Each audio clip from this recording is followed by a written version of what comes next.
दोस्तों नमस्कार, आदाब, सत श्री अकाल। न्यूज़ क्लिक के कार्यक्रम आज की बात में आपका स्वागत है।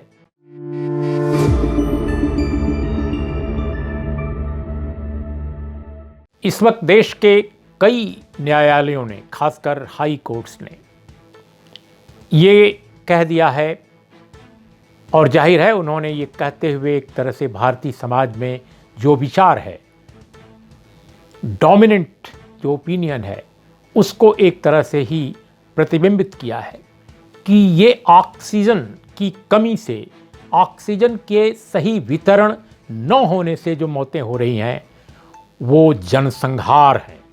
दोस्तों, ये बात मेडिकल साइंस के एक्सपर्ट्स, समाजशास्त्री और अब न्यायालय भी इस बात को समझ रहे हैं कि इस देश में जो इस वक्त मौतें हो रही हैं कोरोना के दूसरे चरण में या दूसरी वेव जिसे कहते हैं, ज़्यादा मौतें कोरोना के कारण नहीं हो रही हैं, बल्कि ऑक्सीजन सही समय पर न मिलने से हो रही हैं। तो ये वायरस नहीं है जो लोगों को ख़त्म कर रहा है, ये वायरस से संक्रमित लोगों को बचाव के लिए जो सबसे ज़रूरी और आसान चीज़ है वो ऑक्सीजन, वो नहीं मिल रही है, इसलिए लोगों की मौतें हो रही हैं। अगर समय पर ऑक्सीजन मिल जाए तो लोग नहीं मरेंगे और कोरोना को फाइट कर लेंगे, उससे उबर जाएंगे, उससे जूझते हुए। ठीक है, मौतें होंगी कुछ, लेकिन इतनी बड़े पैमाने पर मौतें नहीं होंगी जिससे पूरी दुनिया हैरत में है, पूरी दुनिया जो है चकित है कि आखिर जिस मुल्क के सत्ताधारी दल ने बीते 21 फरवरी को कहा था कि वो कोरोना से उबार चुकी है अपने देश को, इसके लिए प्रधानमंत्री को सत्ताधारी पार्टी ने बधाई दी थी कि उन्होंने पूरे दुनिया के सामने ये मॉडल पेश कर दिया कि कोरोना को भारत कैसे हरा चुका है। लेकिन दोस्तों, पूरी दुनिया अब हैरत में है, चकित है कि ये क्या हो रहा है। लेकिन दुनिया भारत के मदद के लिए तैयार है, लेकिन क्या हमारी सरकार मदद ले रही है? कई देशों ने पेशकश की है कि वो हर तरह की मदद देने को तैयार है, यहां तक कि मेडिकल जो एक तरह से हस्तक्षेप यूं कहा जाए कि वो वहां पर अपने मेडिकल एक्सपर्ट्स को भेज करके और कुछ विशेषज्ञ सलाह देने को भी तैयार हैं कुछ सरकारें। लेकिन अब तक हमारे देश ने उस पर रिस्पॉन्ड नहीं किया है।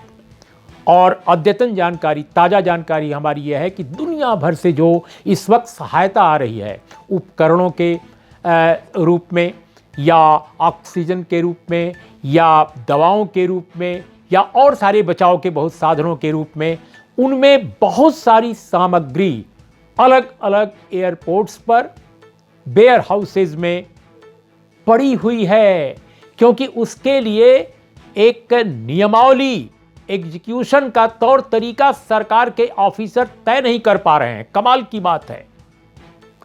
कुछ एक जो बड़े अस्पताल हैं उनको डायरेक्ट कई जगह भेजा गया है, खासकर बड़े सरकारी अस्पतालों को, लेकिन जो छोटे मझोले शहर हैं, यहां तक कि जो बड़े शहर हैं, वहां भी छोटे मझोले अस्पतालों तक की जो कोविड अस्पताल बने हैं, वहां भी ये मदद नहीं पहुंच पा रही है टाइम से।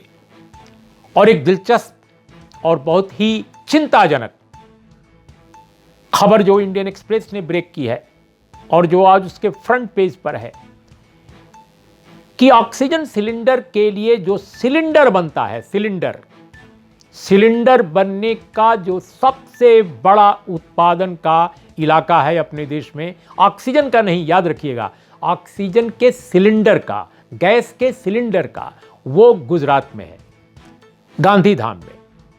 और देश भर में जितने सिलेंडर उत्पादित होते हैं, इंडियन एक्सप्रेस के मुताबिक उसका 66% सिलेंडर जो है गुजरात से उत्पादित होता है। पता चला है कि 10 दिनों से उसका उत्पादन ही बंद है। 27 तारीख को इस आदेश में करेक्शन किया गया, फिर भी अभी तक प्रॉपरली उत्पादन शुरू नहीं हुआ है अकॉर्डिंग टू इंडियन एक्सप्रेस। वजह क्या? वजह यह है कि इंडस्ट्रियल ऑक्सीजन को बंद किया गया था ताकि मेडिसिन के पर्पज से जो ऑक्सीजन उत्पादित की जाती है उसका उत्पादन देश भर में बढ़ाया जा सके। इसके नाम पर सिलेंडर ही उत्पादित होने बंद कर दिए गए गुजरात में। कमाल की बात है। हम आशा करते हैं कि इंडियन एक्सप्रेस की इस खबर के बाद गुजरात सरकार जरूर इस पर कार्रवाई करेगी और तत्काल सिलेंडरों का उत्पादन तेज हो जाएगा, जिससे कि अपने देश में ऑक्सीजन जहां बन रही है, ऑक्सीजन जहां उत्पादित हो रही है गैस, उनमें सिलेंडरों को उस गैस को सिलेंडरों में भरने की जो प्रक्रिया है उसमें कोताही न हो। और दोस्तों, इस बीच में दिल्ली के मामले में ऑक्सीजन क्राइसिस जो दिल्ली में पैदा हुई, जिस पर दिल्ली सरकार की ओर से काफी इंटरवीन किया गया और मामला हाई कोर्ट में गया। हाई कोर्ट ने एक तरह से केंद्र सरकार को सेंसर किया, उसकी आलोचना की और कहा कि ये गलत है जो हो रहा है। हमने 700 MT गैस ऑक्सीजन दिल्ली के लिए कही थी और हाई कोर्ट में उस बात को तोड़ मरोड़ कर पेश किया, या उस बात से मुकर गई हाई कोर्ट केंद्र सरकार, ये गलत बात है। और उन्होंने एक तरह से झाड़ लगाई हाई कोर्ट ने। माननीय हाई कोर्ट के इस झाड़ के बाद अपने को सुधारने के बजाय, अपनी गलती को मानने के बजाय केंद्र सरकार फौरन सुप्रीम कोर्ट चली गई कि हाई कोर्ट के आदेश में करेक्शन हो जाए।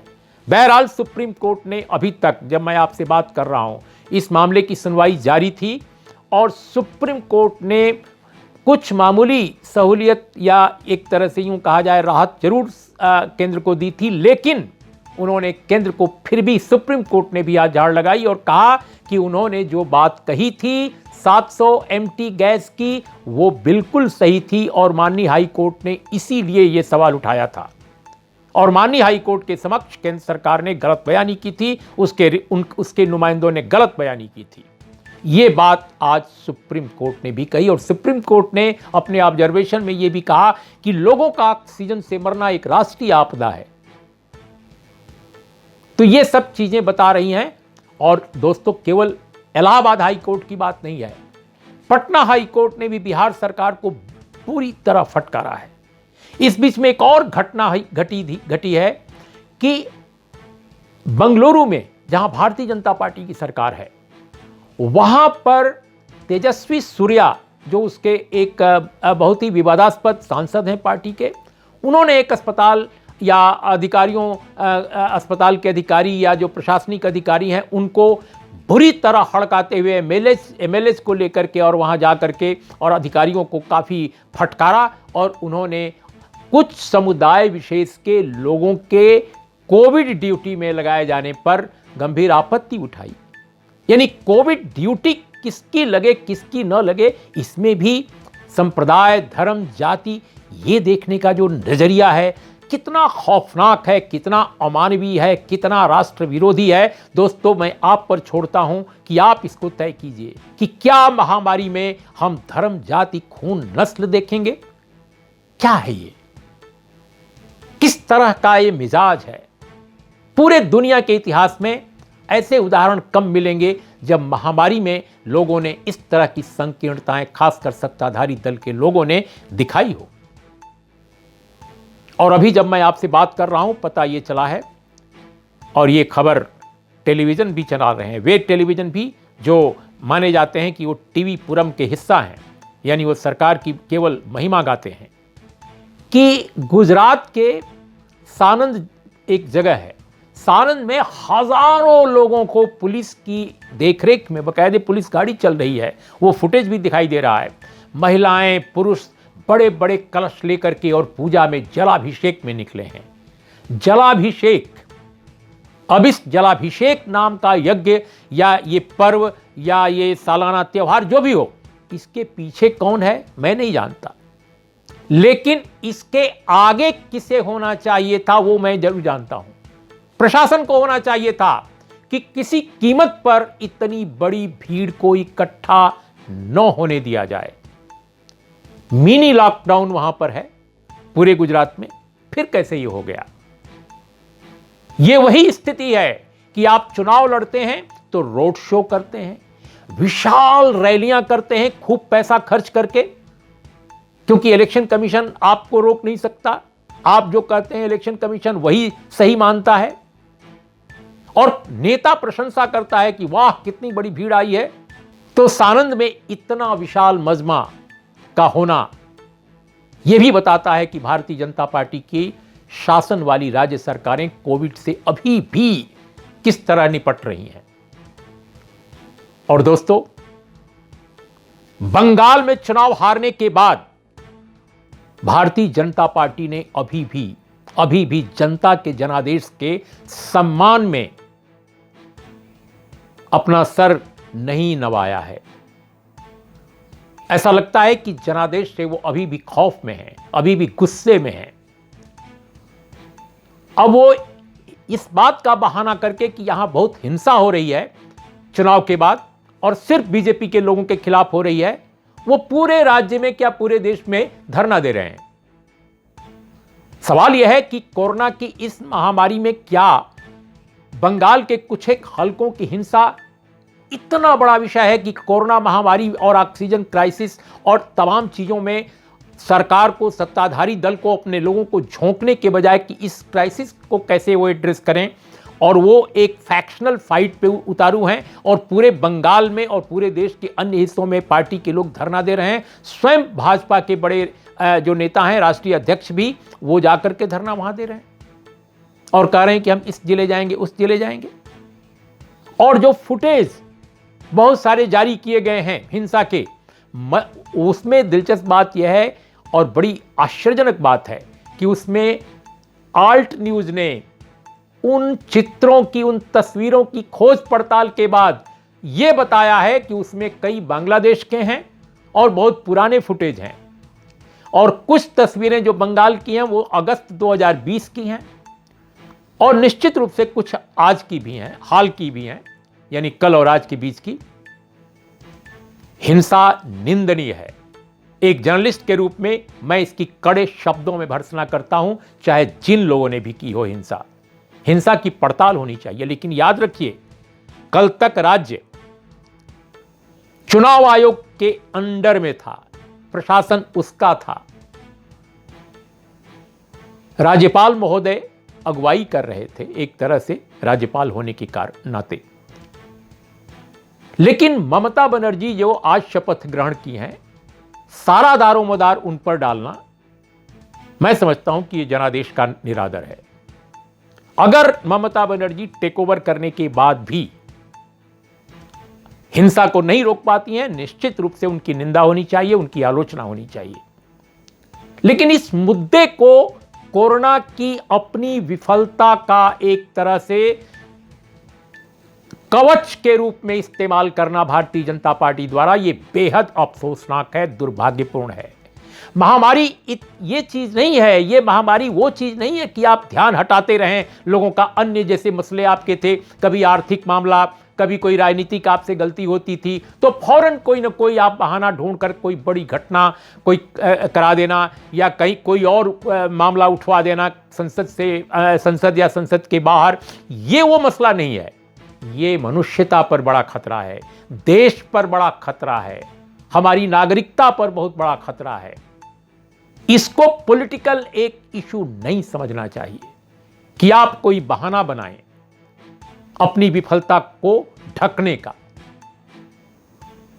दुनिया के अनेक देश हैं जहां की सरकार, जहां के हेल्थ मिनिस्टर ने कोरोना को सही ढंग से न निपटने की वजह से इस्तीफा दे दिया। मैं कुछ देशों का नाम बता सकता हूं, Jordan, Austria, Argentina, Brazil, New Zealand. New Zealand के स्वास्थ्य मंत्री ने, ब्राजील के भी स्वास्थ्य मंत्री ने, उनको बहुत नाराज थे कि हमारे यहाँ के प्रेसिडेंट उनकी बात नहीं सुन रहे हैं। और कई पराग्वे में तो पीएम सहित पूरी कैबिनेट ने दे दिया। और याद रखिए, जापान बहुत मशहूर एशियाई देश, बहुत विकसित, उसके प्रधानमंत्री ने, हालांकि उन्होंने कहा कि स्वास्थ्य कारणों से वो दे रहे हैं, लेकिन उस वक्त वो बहुत बुरी तरह घिरे हुए थे कोरोना से न निपट पाने के कारण ठीक से, और जनता उनसे बहुत नाराज थी। उस दौर में उन्होंने इस्तीफा दिया था स्वास्थ्य कारणों से। लेकिन इस देश में किसी की कोई जवाबदेही नहीं।